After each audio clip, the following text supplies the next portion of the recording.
You're knowing what you're wanting? Yes. Are you enjoying how that desire changes? Yes. How it expands and grows and evolves? Yes.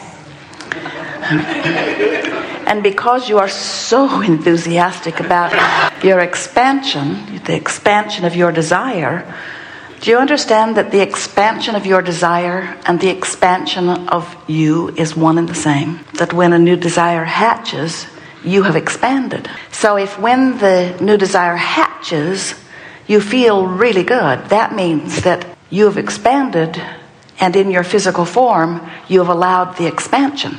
So there's no gap between the expansion and what you believe. But when contrast causes you to expand desire, and you feel worried about it or disappointed by it, that means that you're not keeping up with your expansion. You're blocking it is too strong a word, but it's pretty good. You're blocking it. You're hindering it. You're resisting it. You're disallowing it right now. That's what negative emotion always means. If you had not expanded, you could not ever experience negative emotion. Because negative emotion means part of you's expanded and the other part of you isn't letting it be. The part that expands easily is the non-physical part of you. That's the part of you that existed before you came into this body. And while most humans don't understand it, that non-physical part of you exists still now.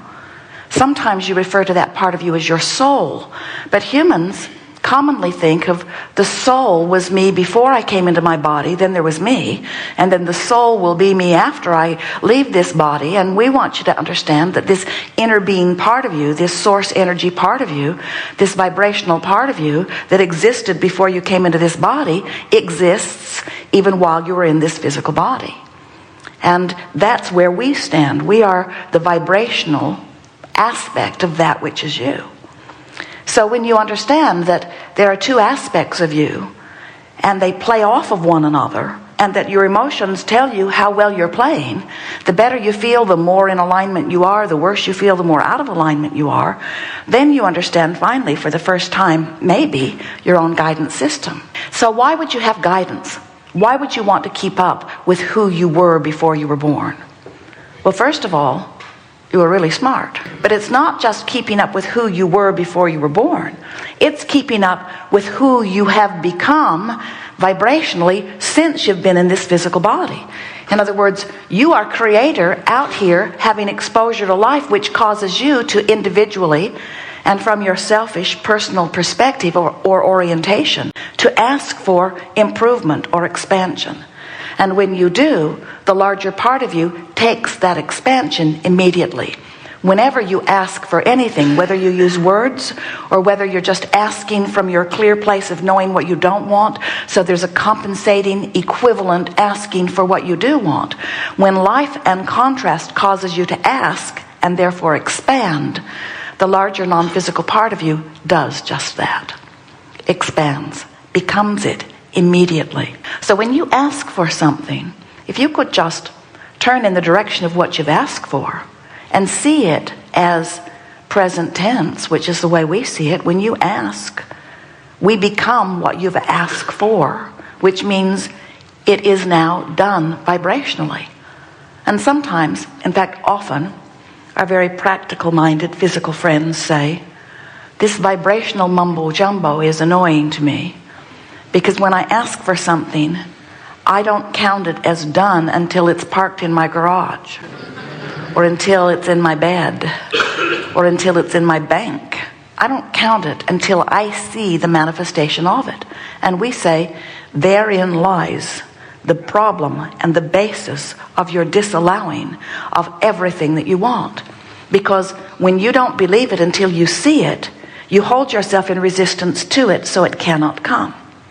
If you could see it as we see it, if you could just know that when you ask, there is a vibrational rocket or request that is emitted from you, and that the larger part of you gives undivided attention to that, meaning never thinks of the absence of it. Once you have asked for it, it is seen as done.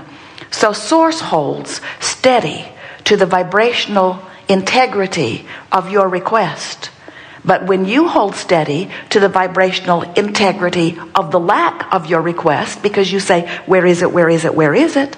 Source says, here it is, here it is, here it is. You say, I don't see it, I don't see it, I don't see it. Source says, we see it, we see it, we see it. You say, well, I don't care if you can see it or not. I can't see it. I can't see it, and therefore it is not. And we say, we see it, and therefore it is. And when you allow yourself to see it, and you say, I use my eyes to see, and it is not here. And Source says, we use our knowing to see.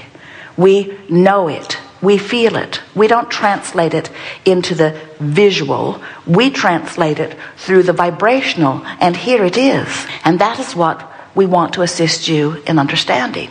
If you will allow yourself to take the emotional journey of belief, if you can move yourself into hope, and then from hope, the process will take care of you. You don't have to believe, you just have to hope.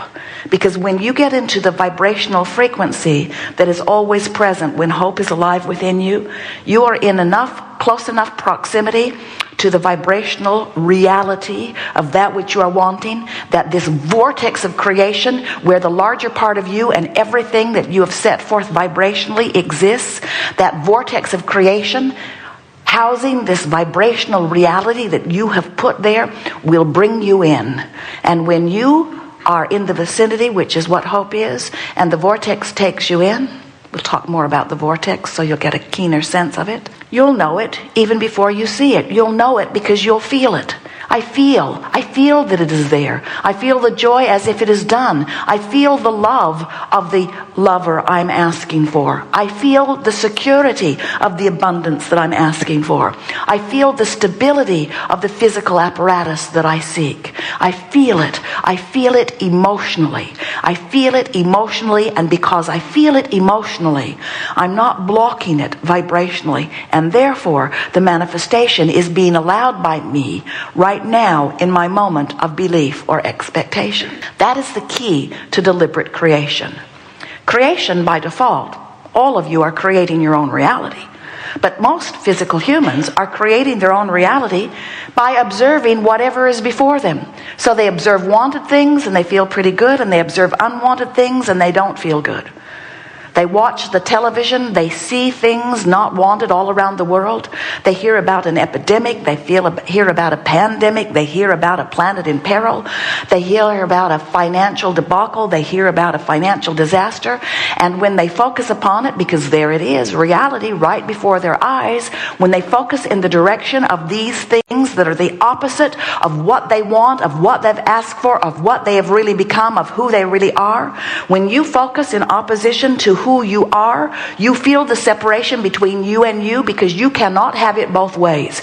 You cannot be in vibrational alignment with what you want and its absence at the same time.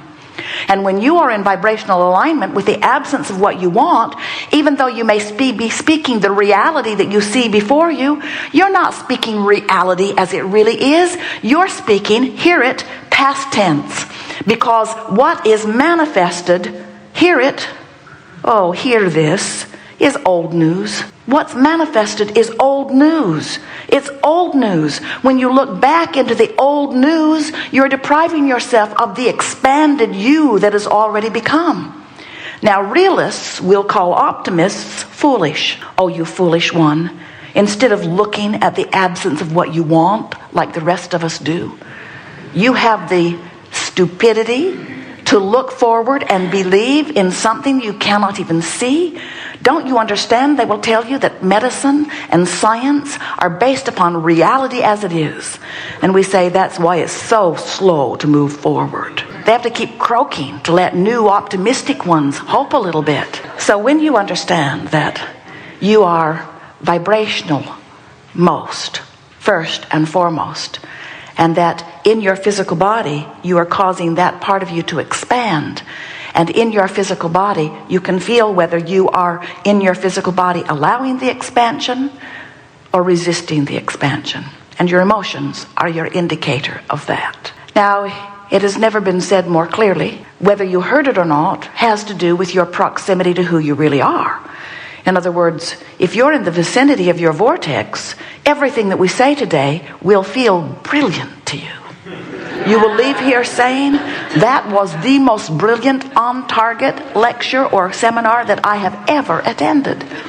If you are nowhere near the proximity of your vortex, you'll leave here saying, whoever that is nuts. Speaking of things unseen and asking me to hold to visions, asking me to use my imagination and the power of directing my thought. I'm a realist. I see it the way it is. And we say, then hold on for a bumpy ride, because you are in a process that is going to demand from you. You can't turn off the contrast. Therefore, you cannot turn off your perception. Therefore, you cannot turn off your asking for more. Therefore, you cannot turn off your eternal expansion. Therefore, you will have an emotional response to your expansion. And if you go, oh, you're going. You're going. The question is, are you going willingly? And if you're going willingly, you're having a really wonderful life. And if you are holding back to old thoughts that don't measure up to who you are, then your life is harder. In any case, you're doing just fine. And in any case, you're doing what you said you would do. In any case, you've come forth as a creator. In any case, you are exploring the contrast. In any case, you are knowing what you don't want, which is causing the larger part of you to know exactly what you do want. And the larger part of you is holding to that. In other words, 3 steps. Step 1, your work, sift through contrast. You can't help doing it, which causes you to ask. Step 1. Step 2, source, your inner being. That which man calls God becomes a vibrational equivalent to the request, each and every one of them, constantly expanding into the eternalness that is you, that is us, that is all. Step 3, come into alignment, come into allowing of that which you have expanded to. Follow your bliss. Reach for the best feeling thought you can find. Release resistance. Care about how you feel. Look forward. Look forward. Now, this is the part we really want you to hear. Might as well get it out of the way early on. When we say, look forward, we're speaking from your vantage point. Forward into that which you have already become. A little bit of a brain twister, isn't it? Look forward from your vantage point. But from where we stand, we say, look here. Look here at what is. Look here at the secure you. Look here at the prosperous you. Look here at the well-being you. Look here. Look here to who you are. Look at you. Look at you. Don't look at past tense you. And you say, it's hard. It's hard not to notice what I'm translating with my physical senses. And we say, then be picky about what you translate.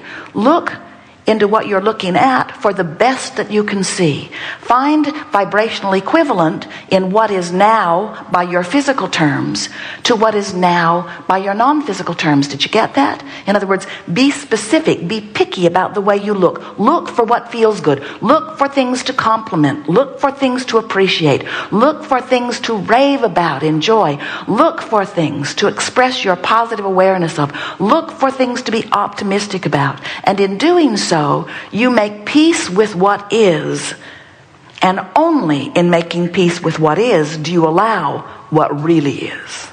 You follow? So in order for anything that we say really to make sense to you, there are some premises that you must at least try to accept.